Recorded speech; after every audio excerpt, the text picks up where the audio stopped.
శ్రీ సత్యసాయి జిల్లా కదిరి వైసీపీలో బుజ్జగింపుల పర్వం కొనసాగుతుంది. ఎమ్మెల్యే సిద్ధారెడ్డితో ఎట్టకేలకు భేటీ అయ్యారు మంత్రి పెద్దిరెడ్డి రామచంద్రారెడ్డి. గతంలో 2 సార్లు సిద్ధారెడ్డితో సమావేశానికి ప్రయత్నించినా కుదరలేదు. మంత్రి పెద్దిరెడ్డికి సిద్ధారెడ్డి మొహం చాటేశారు.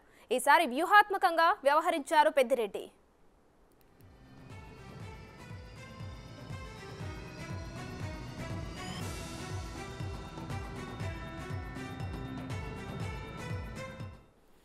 శ్రీ సత్యసాయి జిల్లా కదిరి వైసీపీలో బుజ్జగింపుల పర్వం కొనసాగుతుంది. దీనికి సంబంధించిన పూర్తి డీటెయిల్స్ మా ప్రతినిధి యోగానంద్ అందిస్తారు. యోగానంద్, చెప్పండి, ఎట్టకేలకు ఎమ్మెల్యే సిద్ధారెడ్డితో భేటీ అయ్యారు మంత్రి పెద్దిరెడ్డి రామచంద్రారెడ్డి. మరి దీనిపై అప్డేట్స్ ఏంటి?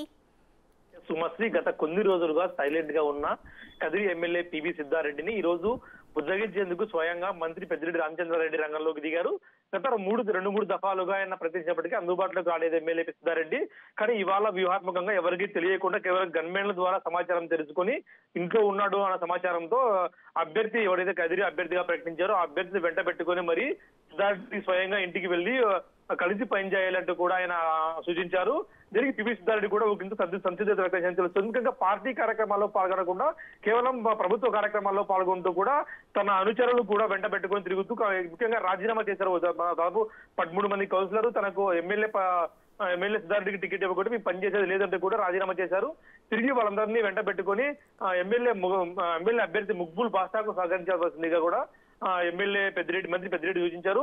దీనికి ఎమ్మెల్యే సిద్ధారెడ్డి కూడా సానుకూలంగా వ్యక్తం చేసినప్పటికీ ముఖ్యంగా కదిరి టికెట్ వేరే అభ్యర్థులు కేటాయించవద్దు, నాకే ఇవ్వాలి అంటూ కూడా ఆయన గత కొన్ని రోజులుగా కూడా అధిష్టానాన్ని కోరుతున్నారు. ముఖ్యంగా కూడా ఇతర పార్టీలతో కూడా సంప్రదించడం వార్తలు రావడంతో పెద్దిరెడ్డి స్వయంగా రంగంలోకి దిగాడు. సిద్ధం సభ 18 రాష్ట్రాల్లో సిద్ధం సభ ఉంది. ఆ సిద్ధం సభకు ఎటువంటి విభేదాలు లేకుండా అందరూ కలిసికట్టుగా రావాలంటూ కూడా ఆహ్వానం కూడా పంపించారు ఎమ్మెల్యే సిద్ధారెడ్డికి. దీని ఎమ్మెల్యే సిద్ధారెడ్డి కూడా సానుకూలంగా ఉన్నప్పటికీ ఎప్పుడు ఏం జరుగుతుందో వైసీపీలో లేదా ముగ్గురు భాషకు సహకరిస్తారు లేదా అన్న అనుమానం కూడా వ్యక్తం అవుతూ ఉంది. ముఖ్యంగా అక్కడ 2-3 వర్గాలు ఉన్నాయి కదిరిలో కూడా.